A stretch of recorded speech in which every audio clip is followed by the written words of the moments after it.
Hey, welcome to the Live Look. Today we're going to be discussing the Celtics and the Sixers game that happened last night. I actually watched it, and it was actually the only game on last night, so very interesting. And I love watching the Sixers in this playoff run. Very fun, fast, composed team. They kind of remind me of the Warriors, just a little shittier. And I really thought they were going to go really far, but I just realized last night they've been they've been tricking people.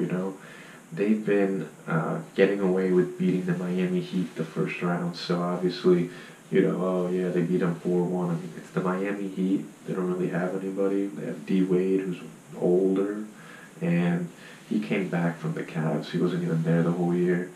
And they just have Hassan Whiteside, who's not hasn't really been the same, but not the game ended 117-101, and the Boston Celtics won. They were ahead pretty much the whole game. It was all about the Sixers trying to come back the whole time. It's really stunning to me just because the Sixers don't really have anybody that I'm sorry, the Celtics don't really have anybody. I mean, Kyrie Irving got injured. Gordon Hayward has been out since the beginning. And last night they didn't even have Jaylen Brown. I mean, unless Jason Tatum is that big of a game changer, but it's not just him. Marcus Smart has had pretty good games. Al Horford, of course. It's just pretty crazy to me to think that a team that is missing their two best players, and last night their three best players beat the 76ers. I know, obviously, you don't know how much the Celtics can compete with the Western Conference teams, but I'm just wondering how much they can compete with the Eastern Conference and make it to the finals every year. I mean, LeBron obviously is LeBron, so maybe he'll be able to pull it through, but the 76ers, like, people are saying they're going to change the league. Ben Simmons is going to change everything, and that's really interesting, and I believe it. I mean, Ben Simmons is a great player, but just keep your heads up. I mean, Ben Simmons, Joel Embiid, Dario Saric, J.J. Redick, and Covington. It seems pretty perfect to me with Ben Simmons and Joel Embiid being able to run, being the bigger guys on the team, and Covington and Redick can shoot, and Dario's, he's a versatile player. He can play defense. He can shoot from the 3-point line and also go in and get his own. So the team is composed of good players, but I think they need to pick somebody up in the offseason. Like, I'm really hoping Paul George goes there. I think that would be really interesting. So let's see how that goes. Let's get into this game. I mean, it seems to me, obviously, too, that the 76ers lost this game a lot because of their free throw percentage and three-point shooting percentage.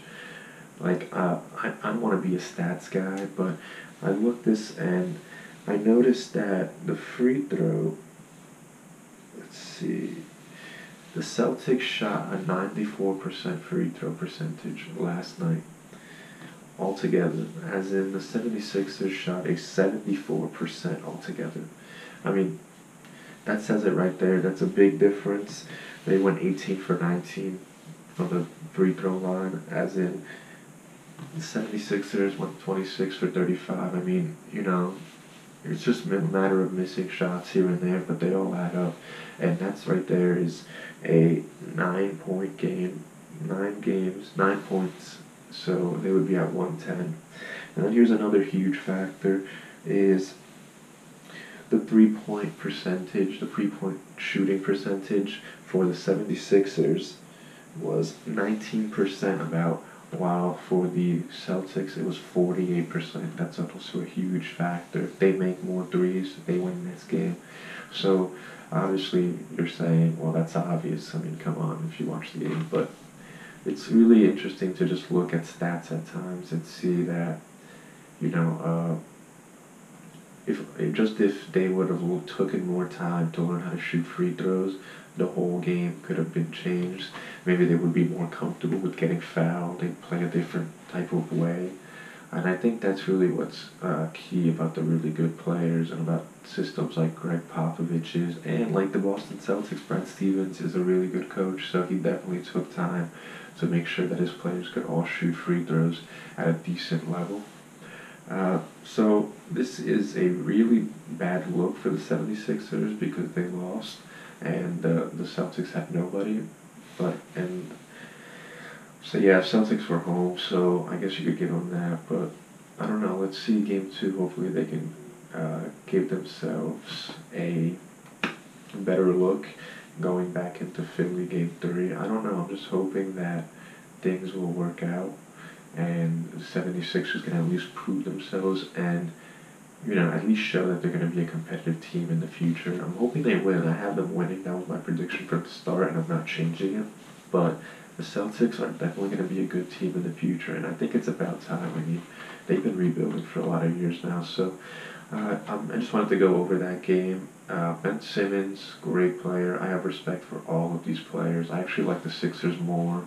I really think they're such a good made team, like a really well made team, and they have so much potential. They just need a couple more players to finish off the roster. They're deep, it's good.